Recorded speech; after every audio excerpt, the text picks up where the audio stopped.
Fatty, I know you're all into the single speed, but when you do ride gears, how many times do you figure you shift over the course of the Leadville Trail 100? That is a great question, and one that I've thought about during the Leadville 100.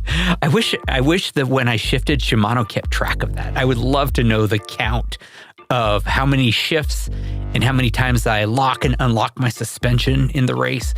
I will say that when I am riding a bike that shifts, I shift all the time. Conservatively, 3 times per mile on the rolling parts of the race. Obviously, I'm not shifting at all when I'm on the goat trail. I'm in my granny gear and I'm staying in my granny gear.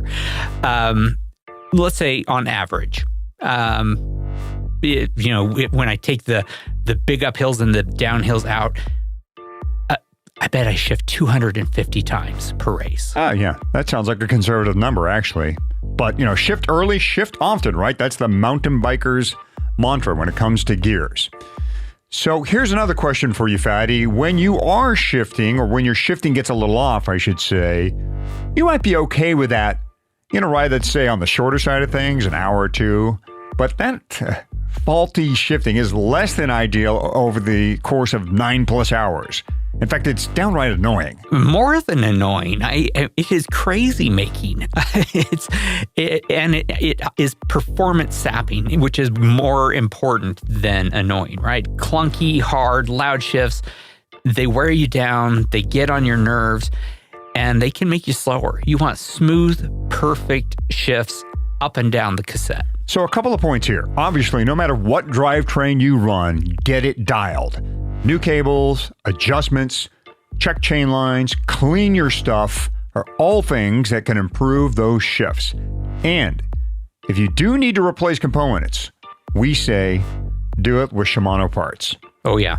Shimano's Performance MTB cassettes have Hyperglide Plus, and this technology is an important evolution of their precision shifting, where ramps on the cassette teeth are shaped so that you get smooth shifts both up and down the cassette. Paired with the Shimano chain, you get shifting that will stay in tune throughout Leadville, throughout your season. Hyperglide Plus is available in XTR, XT, and the SLX lines. And we'd like to thank Shimano, as always, for being the title sponsor of the show. Check them out at bike.shimano.com. 3, 2, 1.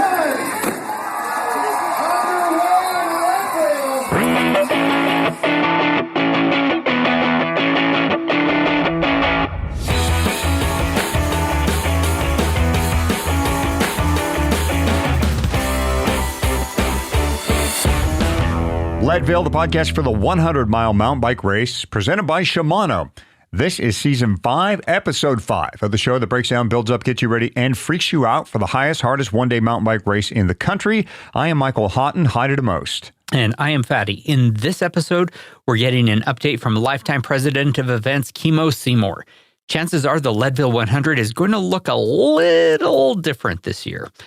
We get an early take on the changes and what to expect as you take off from 6th and then Harrison. Yeah, like we said a few shows ago, the Lifetime Grand Prix is not our primary focus, but the LT100, as you know, is part of that series. So we wanted to get an idea how it will look and feel for the rest of the field in the Leadville 100. Yeah, that's us. So we make a big deal about DNA Cycling's custom apparel. It is what we have used for our podcast kits, and it's what you can use to get your own designs on jerseys, bibs, socks, t-shirts, everything. It's easy, and DNA does really most of the work. Yeah, but DNA gets it. Some riders want to look cool, look unique, with as little work as possible. That's kind of me, actually. DNA has something for you, too.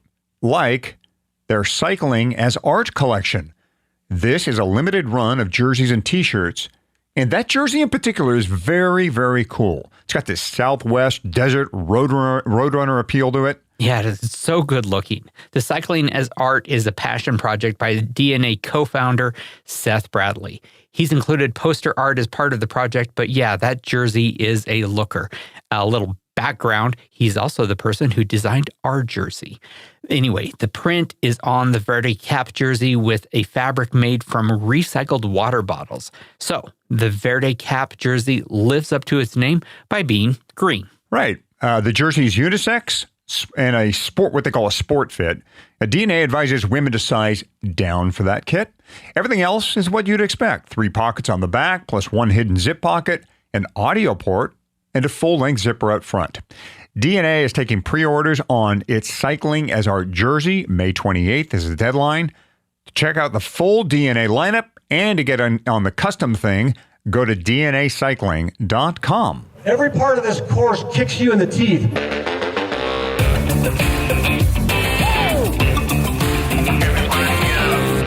This is the course, and we are talking you through what you need to do to have the best day possible, August 13th, from the days before the race to the shotgun blast at 6th and Harrison, to every mile of pavement, goat trail, and single track, to when you end up on that red carpet and get the finisher's medal hung around your neck. So last time on the course, we focused on the starting line and the first few miles of the course, all of which is on pavement. Today, we're talking about the part of the course that, to me at least, signals when the race really begins, the St. Kevens climb. Yeah, and Fatty, before we get to that right turn onto the dirt, I think a little word of warning, and I'd like to hear your take on this too. You know, there are railroad tracks as you kind of head for that right turn onto Kevens. I've never had an issue with them, but it's worth, especially with the folks, this is a first-time event for them. You'll know they're coming. I mean, you kind of bottom out on the pavement there, and a left turn is coming up, and as soon as you make that left turn, you're going to cross some railroad tracks and then cross a river too. Don't worry, don't go through the river. There's a road that goes over the river, but be careful for the railroad tracks. They're right there. Just square up to them. Put that front wheel perpendicular to them to get them over the railroad tracks in clean fashion, and then wise words there. At about 9,800 feet, that's where we're sitting about right now, which is about as low as you get, I think, at the Leadville Trail 100. Still hard to breathe. You're a little lower at Twin Lakes Dam, but yeah, you're close. Are you? Okay. Mm-hmm. 9,800 feet. You're about 3.3 miles into your event, so more than 100 miles to go. Yikes. You're going to make a right turn onto some really nice dirt, actually, initially, and start to actually climb ever so slightly. Yeah, you start climbing a little bit. You're going to net out over the next just under 3 miles about 100 feet. You're going to be at about 9,900 feet when you make that left turn onto the first iconic climb of the day, the St. Kevens climb. So it is nice to know that it is just 100 feet that you are climbing up, but it's even more nice to know that on the way back home, that it nets out to downhill slightly because your legs are going to be a little more cooked by then. But like the rest of this race, that 3 miles of Jeep road where you are going to have a lot of adrenaline and fresh legs and you're excited for the day, it rolls up and down. It's going to feel a little bit more than that 100 feet that you're climbing in that little time.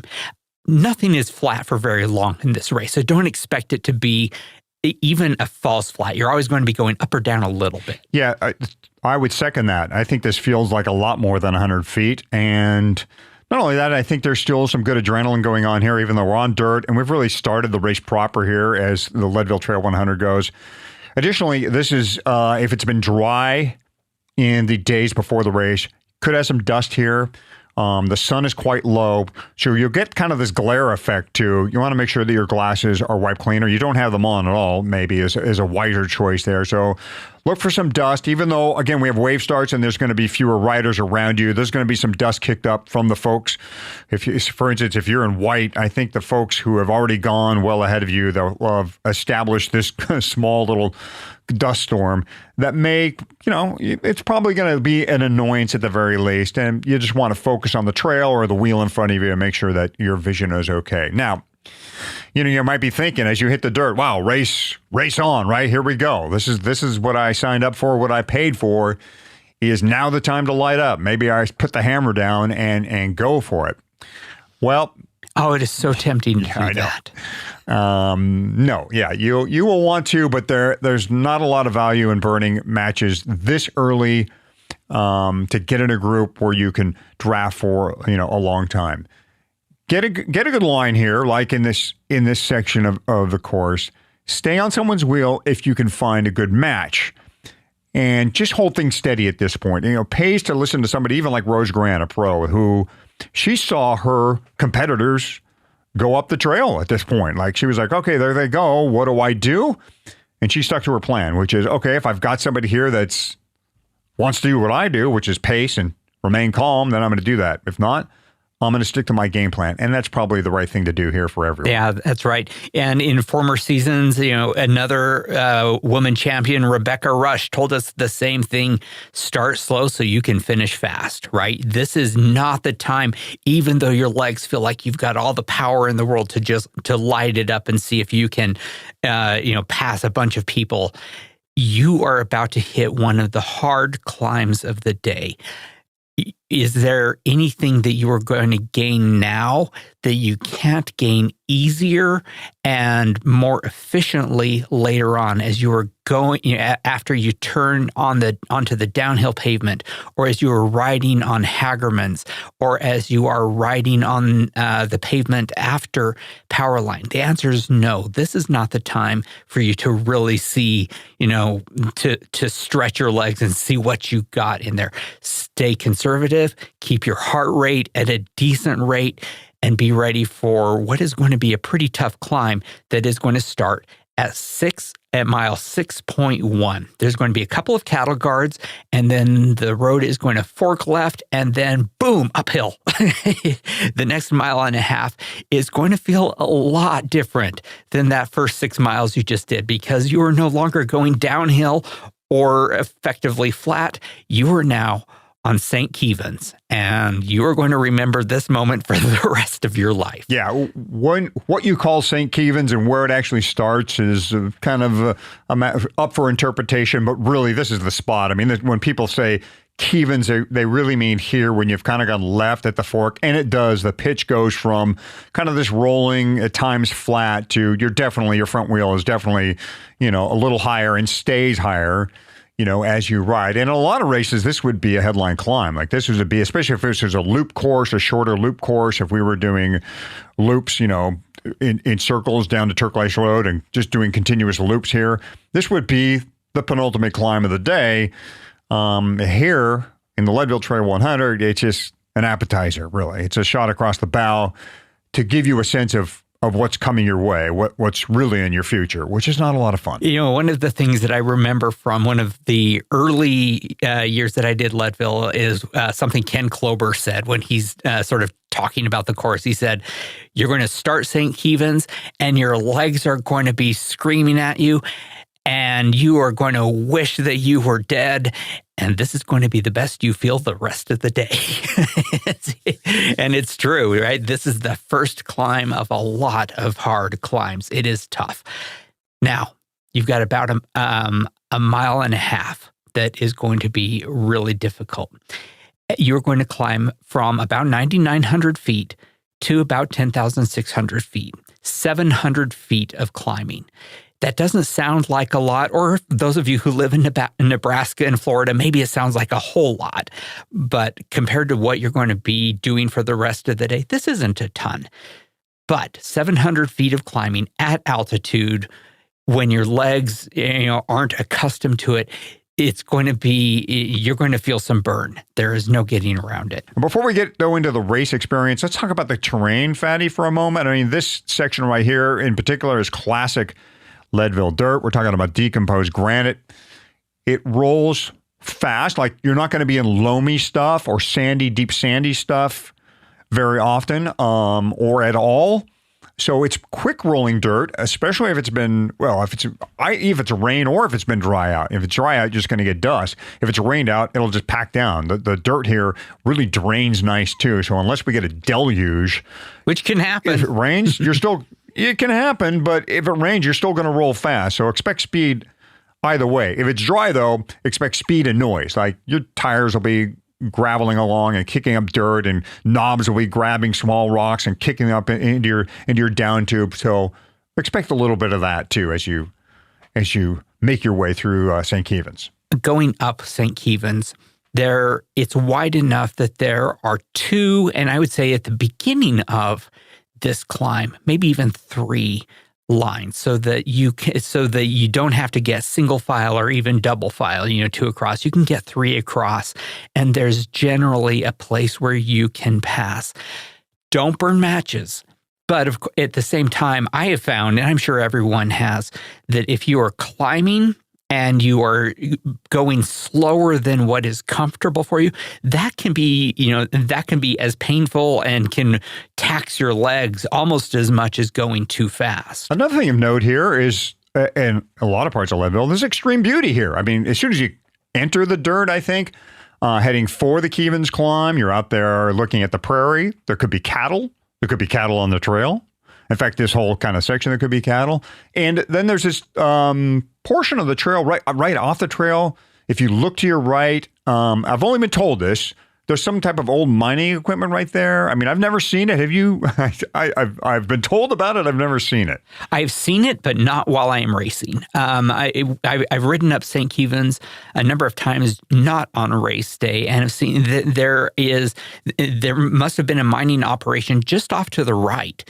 And if you know to look, you can see it's like, wow, this is, you sometimes forget, because you're here for the race, but Leadville has so much rich history. If you get a chance to ride the St. Kevens or the Mineral Trail, the Mineral Loop Trail around Leadville, there's a lot of great mining history there. Make sure you take a look at it. Make sure you take a look, to the left and right. But frankly, we're all just looking at the wheel ahead of us for during the race. But if you're there in the days before or the days after you come for a vacation, make sure you look around at this beautiful spot that you're riding in. And if you're feeling bad here, if you're suffering, don't worry. The other folks around you are feeling probably the same way. There's not going to be a lot of fresh-looking faces. They're probably going to be faces that are looking down at stems or down at top tubes or looking up at God or whatever you look for to get you through, a little pitch. Look, Fatty and I call this a teaser climb, but,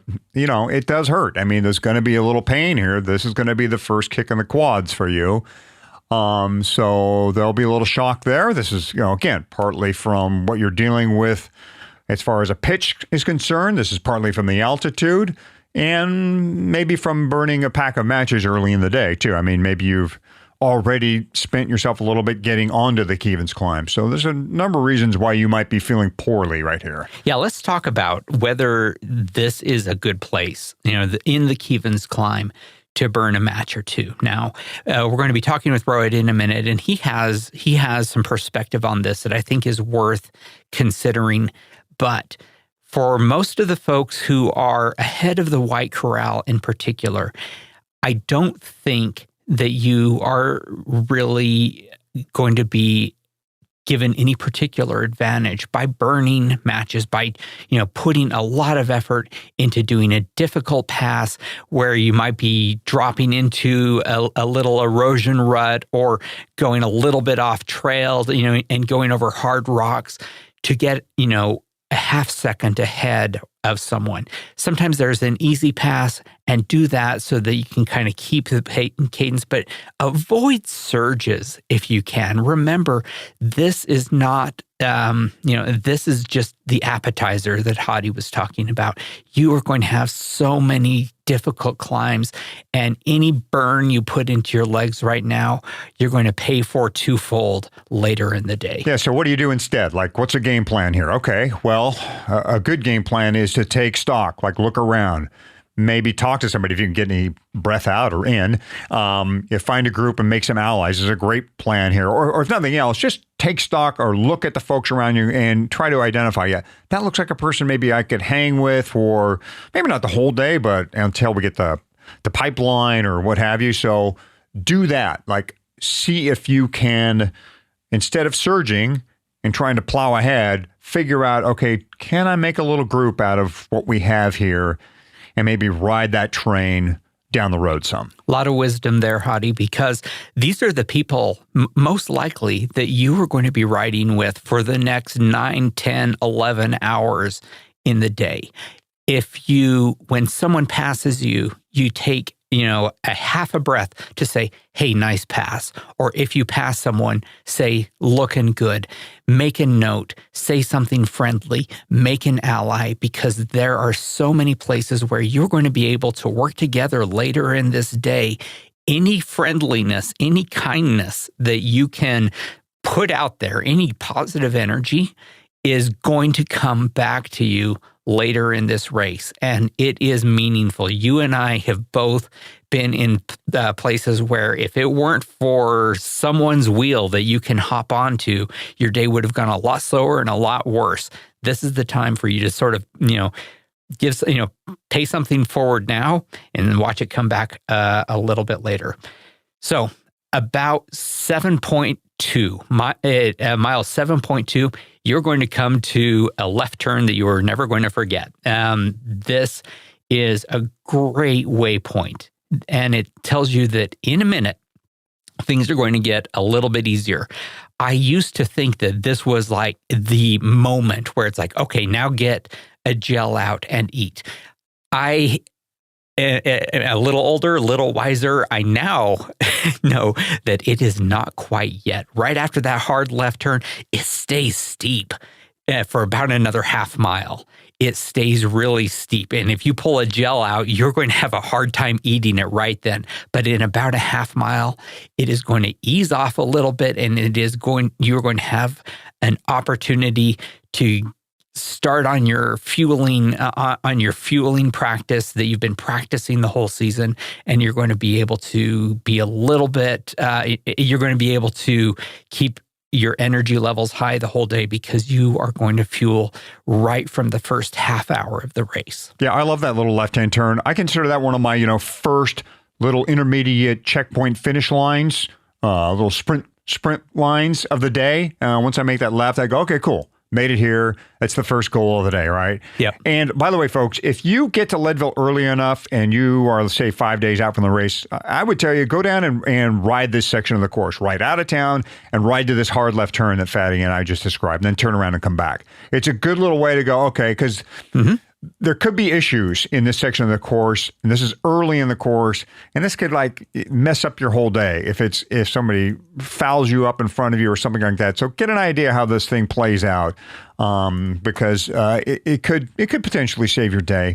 And again, you'll get to know right where that left-hand turn is, and that is about mile 7.7 into the race, 10,600 feet. It kind of levels out a little bit, although, like Fatty said, you're still kind of rolling, climbing. And this is a good spot, actually, to, make a pass without killing yourself. And I like to do that here because the trail does narrow down. Now we get onto more true double track in this area. You'll see a lot of the portions of the trail from this part all the way up to Carter Aid Station, where it is true double track, where you have to pick one side or the other. And so you want to make sure you're not caught behind somebody that might slow down your progress from this point forward. Another good idea here is to see if you can also get your heart rate under control, because as you've come up right before that left-hand turn, this steep section we've been talking about, your heart's going to be at near its maximum. You're going to be really working hard, and you're going to want to try to just bring things back down to your race pace level if you can. And just take a deep breath and take note of how beautiful the area is and how great things smell, because you're in the trees. It's beautiful. It's Leadville. This is what you paid for. You're in this high, beautiful spot. So don't forget to do that as well. You notice that we are we're calling out moments for you to establish memories, because really on August 14th, what you're going to have after this race is hopefully a sweatshirt and a belt buckle. And more important than that, you're going to have a lot of stories to tell. So we're planting the seeds of those stories. Right. So pat yourself on the back. You've just completed the hardest part of the iconic segments in the iconic race of the Leadville 100, and that is the St. Kevens climb. Now, you notice that we have not really been talking about the crowd in St. Kevens, which is different than the last time that we did a deep dive on the course. That's because the wave start approach has kind of fixed this problem for, between half and 2/3 of the racers. And when you say crowd, Fatty, you don't mean fans as crowd. No. You mean the crowd of riders is what you mean. That's right. There are 1,600-ish, and they never give us exact numbers, but we think there are around 1,600 racers.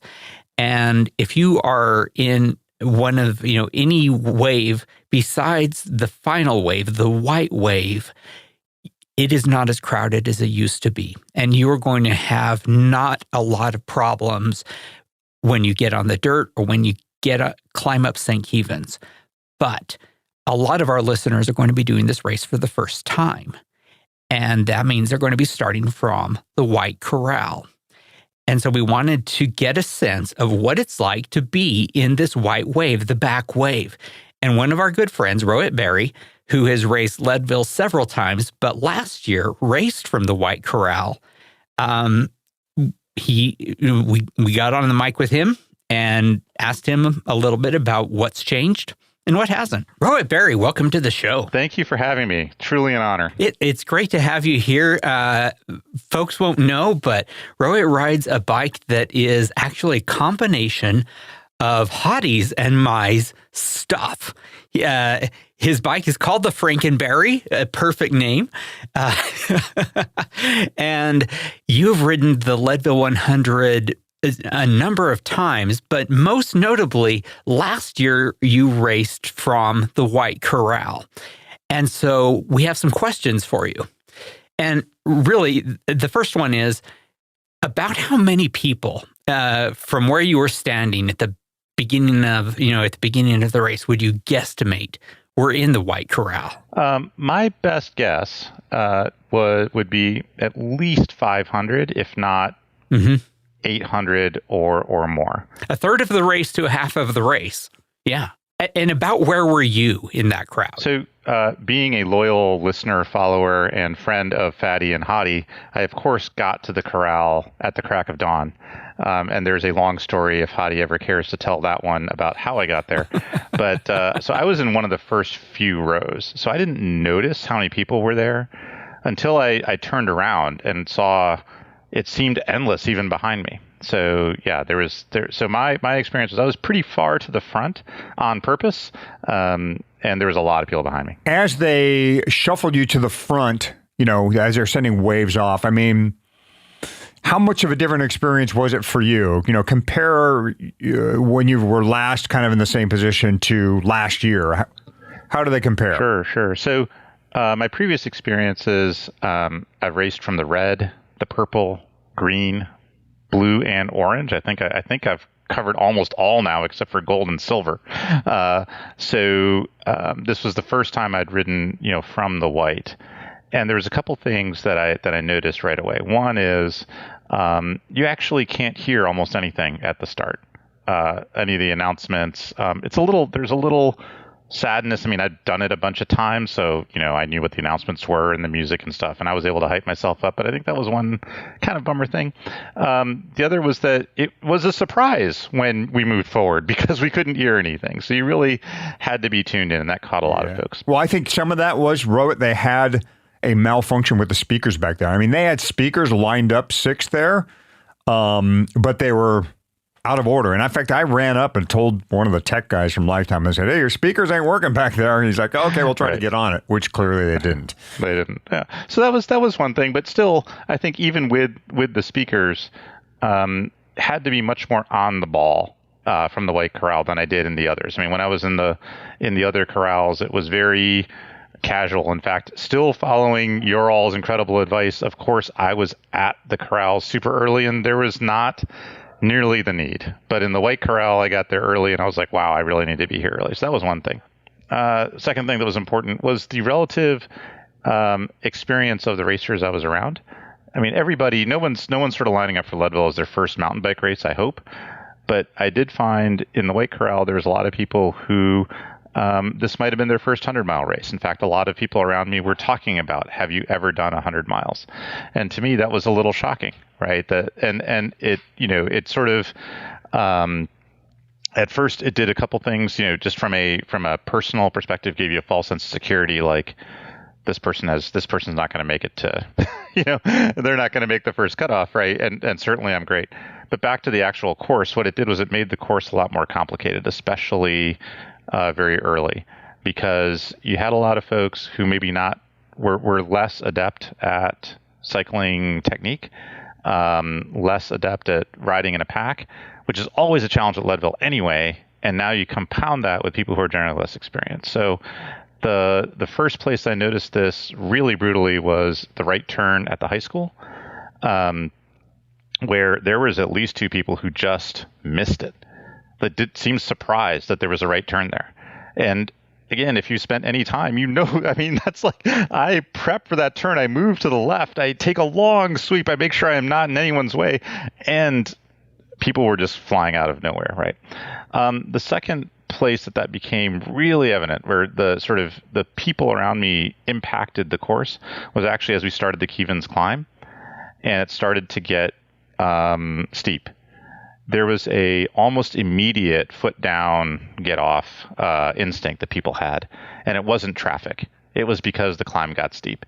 And, there's lots of advice that says, don't burn your candles early. All the great advice. And if you're not quite ready, as frankly, a lot of people in the White Corral aren't ready, you jump off right away, wanting to keep those. So that slows you down also, right?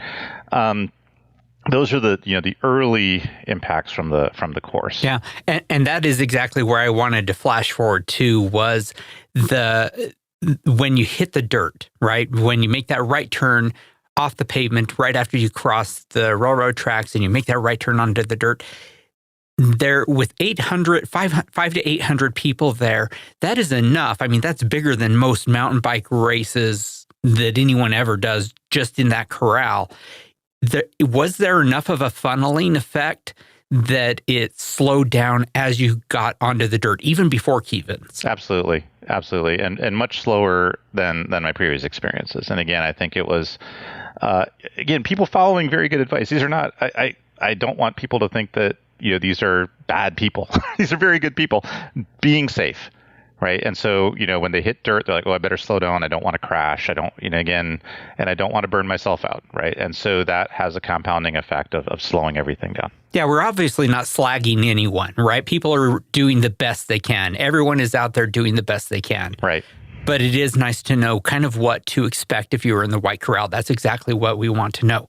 So let's get to when you make that left turn and you are starting to climb. From what you say, there is a big slowdown and a number of people who are getting off their bike is what you're describing. Okay, so it sounds like for the White Corral then, there might be some value to putting a little extra effort in to be near the front of that wave when you get to St. Kevens, kind of the sort of work that you have always done in the rest of the race to move to the front. It might be worth burning a match or two to get as far ahead as you possibly can. Yeah, I would agree. For someone who's listened to your 5 seasons now, or we're on the 5th season. Yeah, we're in season 5. Yeah. Has obviously put a lot of energy and effort. And this might be a little counterintuitive, right? So in that first 15 minutes, and then in that first bit of climb until basically all the way until you get to Turquoise Lake Road, maybe you want to burn some matches that you wouldn't ordinarily, because it'll put you a little bit at the front, a little bit out of the crowd, sort of a clean space. And I would definitely do that, where I'd start from the white again. Rohit, since they've started wave starts, Fatty and I have gone on record saying, well, it's probably less of an issue to try and find a corral position further up. Like if you're in orange, you're in purple, even in white, you're probably cool because of wave starts. Like wave starts breaks everything up. You don't have to worry about Kevens anymore. Right. So you tell us, if you were putting white again this year, would you be like, oh, no, this is great. This is fine back there? Or would you be saying to yourself, nah, I wish I was in purple or orange or somewhere further up? Being a competitive guy, I always want to be a little further up. I do think related to the course, The other thing with being further up is you are with faster riders. And even like those riders having an average day or a bad day, you're in a group that's generally faster. And when it does come time to draft or work with each other, you've got a faster group and a more experienced group. And, I don't know how much we talk about sort of the drafting that happens from the bottom of power line to Twin Lakes Inn, or the need to have a couple of people to work with on those short, punchy climbs. I felt that very much missing when I was in the White Corral. I was often alone, or I was with people again who were really trying to save themselves. Again, all following good advice. When I was further up, there was always a rabbit. And I could jump on, and it made me much faster. Interesting. Well, this is incredibly valuable perspective, Rohit. Always great talking with you. Thanks so much. Hey, thanks for having me, and I'll see you in Leadville. Hottie, I want to talk with you a little bit about what he said, because some of his answers were different than what I expected, and I think they're pretty important. It's if he's right, then half of the race is, this one corral is as big as the rest of the corrals put together. If the Leadville Trail 100 were just the White Corral, that would be a big race. Yeah, it really would. It would be twice as big as the race was the first year I did it, when it was 400 racers total. And that's big enough that all of the problems that were, as far as the rest of the corrals are concerned, solved with the wave starts, they still exist, at least to some degree, for the White Corral. It makes me wonder if there needs to be some additional breaking up, some additional, some additional corrals, White 1, White 2, White 3, White 5, and so forth. I've been in some races where on the honor system, they ask folks to line up by their expected time finish, right? I can't remember which race did that, but I've been in them like that, and it seems to work. Now, some people are going to fudge and say, no, I'm going to do it in 9 hours or 8:30, and right, okay, if you think you can do that, just don't hold me up. That's all right. So that would seem to be the easiest way to do this, as opposed to trying to add more infrastructure or layers of bureaucracy to a specific corral, and pretty easy. And then maybe, put somebody back there from Lifetime to help monitor things and comb things over as the racers are lining up. Get them to line up, in an orderly fashion. Try to get folks to say, okay, what's your time? When do you expect to cross? When do you expect to get to Twin Lakes? And you can tell right away if somebody has an idea, and they could shuffle people around, say, hey, maybe we put you back here. And, they could probably do something fairly organic on the ground level like that race morning that would help ease some of this. I think that Lifetime has a really good start with the wave starts they did last year. And I know that they are looking to continuously improve. I think this is one place where they can do it. Meantime, for our listeners, the advice that we gave last episode still applies. Put yourself into the front third of the White Corral so that you don't get bottlenecked as you hit the dirt and climb St. Kevens. Also, if you can find a way, and this is probably too late, frankly, for most people this year, but it applies for following years. It probably is. If Leadville is a bucket list item, it probably is worth you doing a qualifier to get moved into a faster, further up corral. I think it just is. So lots of thoughts there, and we've always got a lot more thoughts coming up. Next time, we're going to detail your race to the Carteret station and then your high-speed flight to Hagerman's on the course. Fatty and I talk up the latest in NV product on this show quite a bit. The M-Series wheels and bars, their class-leading seat post, even their G for gravel wheels have gotten some love on this show. But I should disclose, Ed, to our listeners, Fatty, that I am rolling on some fairly old wheels, at least in the context of NV. Yeah, I know you have a set of G23s because I talked with you about them before I got a set for myself and raced on them. It was a bit unconventional, but I was looking to lighten things up, and I wanted to give the G23s a go on my mountain bike last year, which I did. And I got a sub 9. Yep, and I have some G23s too, but I keep those on my drop bar gravel bike. On my mountain bike, I am rolling a set of M50s. You remember those? Oh, I do remember those. Those were my favorite for many years. If Envy had not made such amazing improvements with the M5s, then the M50s would still be on many of my bikes. And you know what I currently have on my single-speed Hottie? A set of Envy XCs, which predate the M50s by several years. I think that those wheels on my single-speed are 9 years old at this point. They have outlasted 2 frames, still going strong. My M50s came on a bike I bought for my 50th birthday. Pretty good, huh? M50s on the 50th? Right. Anyhow, that birthday was many Leadvilles ago. The bike is gone, but I kept the wheels. They now sit on my hardtail, a steel niner, which, by the way, has an Envy carbon fork. Yeah, that's very interesting. My XCs are also on a niner, my Air 9 RDO, which is my single speed. Great minds think alike, right? The point here is, in addition to having amazing performance, Envy stuff just really lasts. You know, the worst thing that has happened to my M50s is that I broke a spoke. Now, Envy doesn't make spokes, they make the rims. So no problem for the Envy rims, right? I even have the original stickers on those M50s.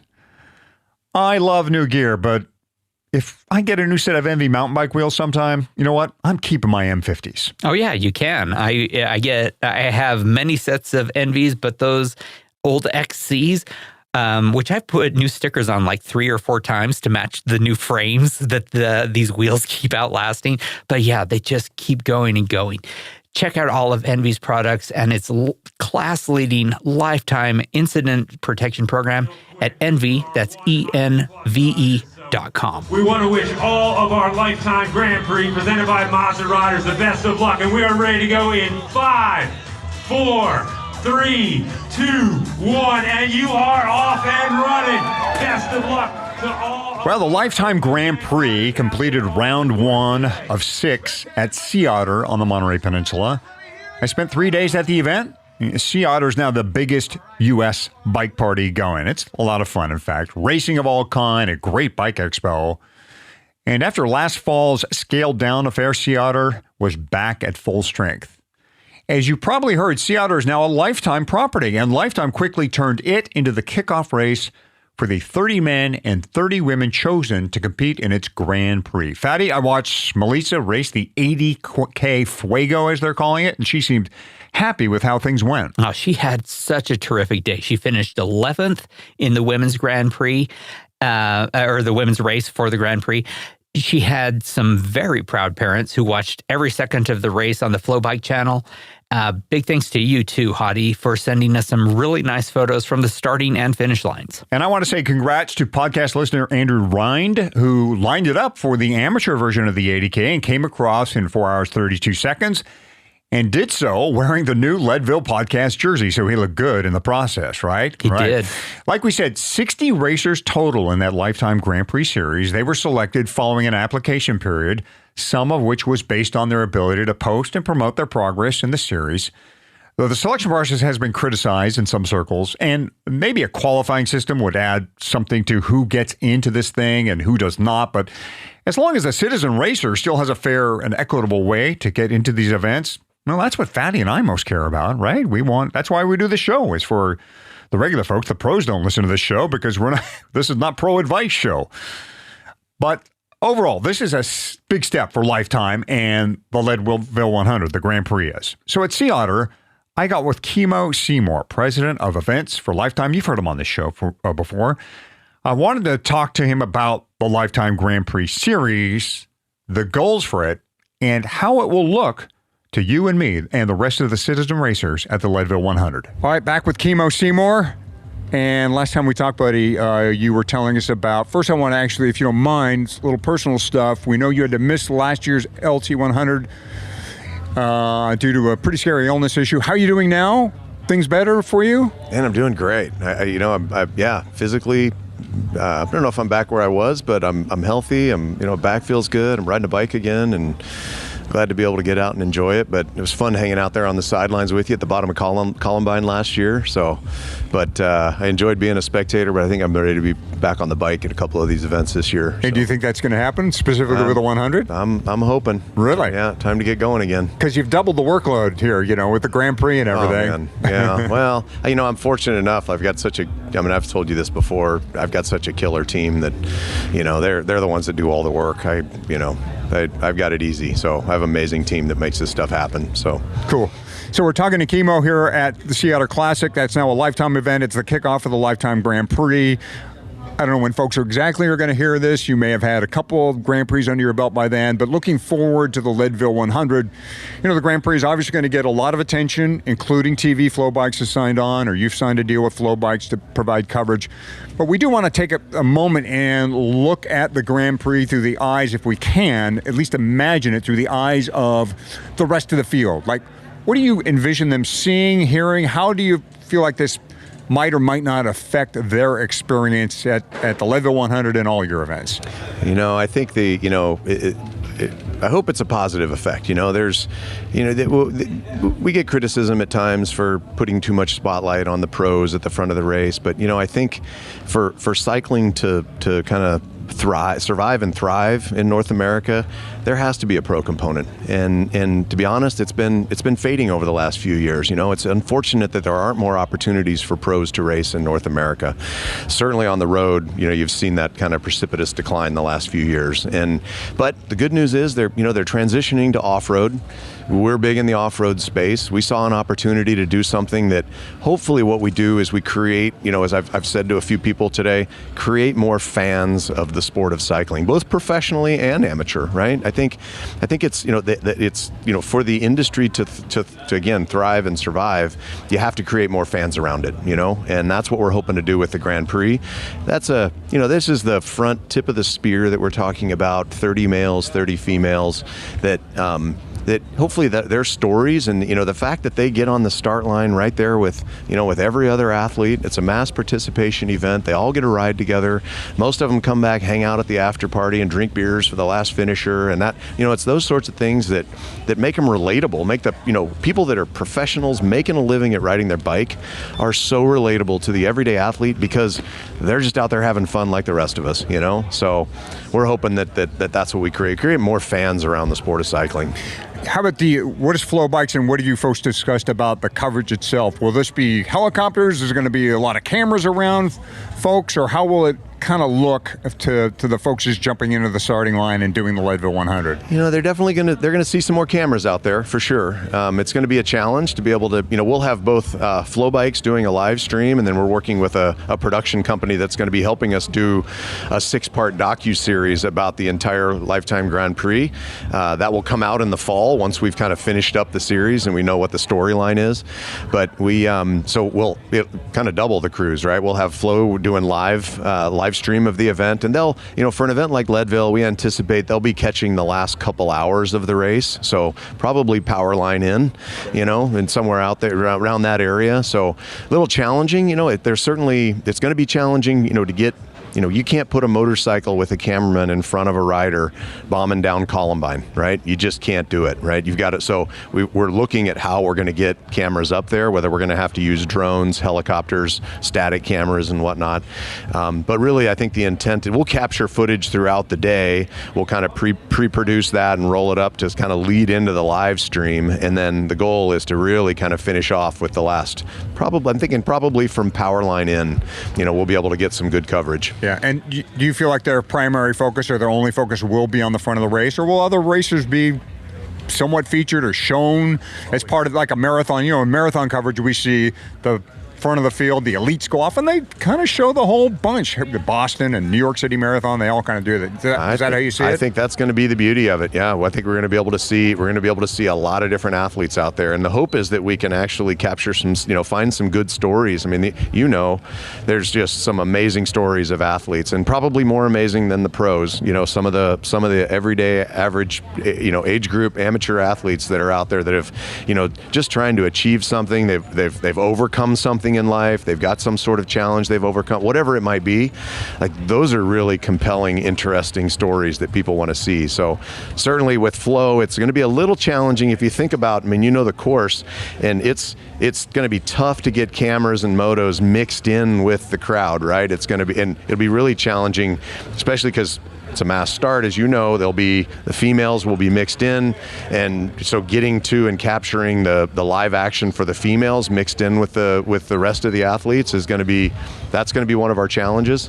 But yeah, there'll certainly be stories about average amateur athletes out there. As far as it stands right now here in April, the wave starts and the corrals stay the same as far as you can see right now? As far as we can see right now, we'll be able to do the wave starts again. I think I was a big fan of that, and then we ran into a little resistance in town for good reason. We had some of the logistical challenges of closing those roads down, heading down out of Leadville, down out towards St. Kevens. Last year we tested it, we tried it, it worked really well. I think from an athlete's experience, I because I couldn't ride, I led one of the groups out, went down there, and boy, it eliminated that choke point when you turn. I didn't see what it was like at the bottom of Kevens, but where you turn onto the dirt there, or when you cross the river at the bottom of the hill, it really alleviated that choke point. I think, and from what I hear from the athletes, it really improved the experience for them. I mean, nobody was a big fan of doing wave starts at that event, but everybody was a fan of not having that choke point at the bottom of St. Kevens, and from what I hear, it really helped. Oh, Fatty was a big fan of it, by the way. He's always been an advocate of the wave start. So I think you do have some fans in the wave starts. Another thing we've applauded you for regarding the Grand Prix is going 50-50 male-female in the event. I think that's just a must-do. Like, that's something that you have to do. We have to promote women in cycling. We have to promote a lot of things in cycling. There's a lot of people left on the sidelines, but it's a great first start to get more women interested in the event, and by going 30-30 for the Grand Prix is a huge step. How do you see this kind of maybe fostering more female participation? Because with both, like the LT100, Unbound, the Unbound 200, I should say, they have a pretty low female participation, around 10%. Is this kind of an effort to get maybe more women interested in what we're doing in these big, hard events? I think absolutely. I think we all have to do our part at making cycling, more inclusive, across the board, right? And not just to females, but inclusive to all groups that just don't feel welcome in cycling. Events like Leadville, events like, Unbound, incredibly challenging. And I think, our hope is that 30 women are just as are create an inspiration for other women to say, wow, they can, and yes, they're pros, but they'll, with the content we're going to create and curate and distribute by showing it live, we hope it just makes it, again, relatable to every female out there, that they feel like, gosh, I think I could go do something like that, because they can. It's not even Leadville. I think I've even said this to you and Fatty. It's not the most challenging, like from a technical standpoint. It's intimidating because of the distance and the altitude and the climbing, right? But it doesn't have to be. It doesn't, we hope we can help lower those barriers. And I think by it was just the right thing to do 50 males and 50 females. And nobody in that crowd is gonna give us a hard time for doing things to try and get more females. Everybody wants to see more females feel welcome and embraced in this cycling community. Mm-hmm, mm-hmm. So for the LT100, I thought one of the first big steps it made was when we started seeing Lance and Floyd and that group show up, and we had movies, and it seemed like the race took a pretty big step forward. Do you feel like this is that next big leap forward for, obviously for a lot of events, but for the LT100 specifically? I think it could be. It's been 13 years, I think, since that last race across the sky, the two that we did way back when, Ken and Mary Lee did. And, it's needed, we have to, I think, to create more fans of cycling, which is important for the growth of cycling and especially for the growth of mass participation and pro cycling. You got to get more fans. And I've said this a number of times today. I think you've got, more fans brings it brings sponsorship dollars, and it brings, and if we're successful, it brings non-endemic dollars. It brings the Mazdas who are now supporting this series, right? We need big brands like that to get behind it. But the only way you're going to do that is if you put it in you got to put it on their cell phone, or you got to put it in their living room, on their laptop. You've got to bring it to them to create fans, right? You're not going to get millions of fans to go stand on the course on the side of, on Columbine up in Leadville. You can't, it's just not physically possible, as much as I'd love to, I'd love to, Alp to Columbine, but the reality is you got to put it in their living room, and I think we can make it an exciting, fun. I think we can turn this into something that is super exciting and fun to watch, and hopefully we get non-endemic brands to follow and want to invest and support. And I got to be honest, I don't care if they support the events, teams, or athletes, or all three, but that's what we need to make happen. Well, Kimo, thanks again for taking the time with us. We always love getting an update from you and hearing that you are on the road back to the start line at 6th and Harrison. That is great news, provided the job doesn't... Fingers crossed. I know. Well, my boss will let me. Fingers crossed. Like I said, you've really added to the workload here. And, we hope to see you there, and not so much at Twin Lakes Alternate. If you come through Twin Lakes Alternate and you need some help, just let me know. I'll be screaming. I might need a feed. Thanks again. Hey, bet. Thanks, Hottie. Well, Fatty, you have seen the Leadville 100 through just about all of its big changes, its expansion, the lottery, the qualifiers, the corrals, the influx of pros, the movies, the wave starts, and the Leadboat Challenge. It's not the same race, but it is, right? Yeah, it's the same in that it has always changed. But once Ken fires that shotgun, it feels just like it has always felt. It feels the same to all of us who are on the course and who are watching it. It's a tough day on a tough course, and it's always been a tough day on a tough course. It's got a huge crowd. It's always, in the early days, it didn't have a huge crowd, but for a long time, it has had a huge crowd, and that is one of the things I love about it. And most importantly, as the red carpet comes into view, honestly, it brings me close to tears or to tears every time. I don't think that's going to ever change. Now, Sea Otter's always a media-heavy event, but there were a good number of photogs and vloggers at the start-finish, and I imagine we'll see them, an increase, that is, at the Leadville 100 when it comes to covering the Grand Prix Series, because that's one of the points here by Lifetime, is to increase coverage. Like, they want the media to show up and show these events and show these pros, and again, as Kimo said, bring fandom, like increase the fandom surrounding our sport. And fandom starts with us, the folks that are already in these races. They want to create enthusiasm for us, but also, the greater public at large, or the people not in racing the Leadville 100, the people interested in cycling, but not in Leadville for the event. Yeah, I appreciate that they're taking a big bet. Right. And it is a big bet that, of course, is self-interested, right? They're a company, they're a business, and there is potential for big upside. And of course, there's potential for failure as well.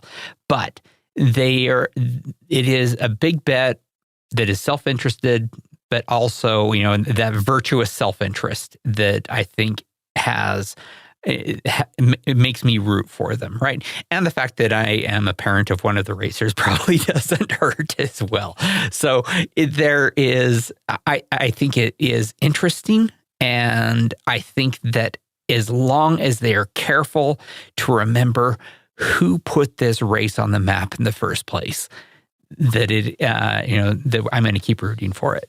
Okay, one other Sea Otter note, and that comes from the expo. Our friends at the Feed, Fatty, really did it up. They brought in a huge blow-up water bottle. I saw some photos. Yeah, I don't know. The thing was at least like 2 stories high.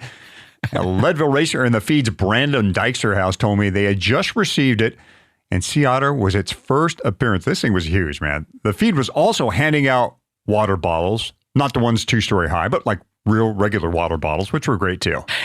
As a fun little point of irony, I will say, Hottie, Melissa handed Brandon Dykster House a bottle during the race.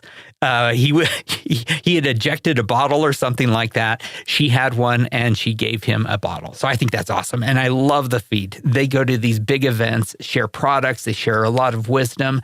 They've been at our last 2 listener rides in Leadville with both bottles and nutrition.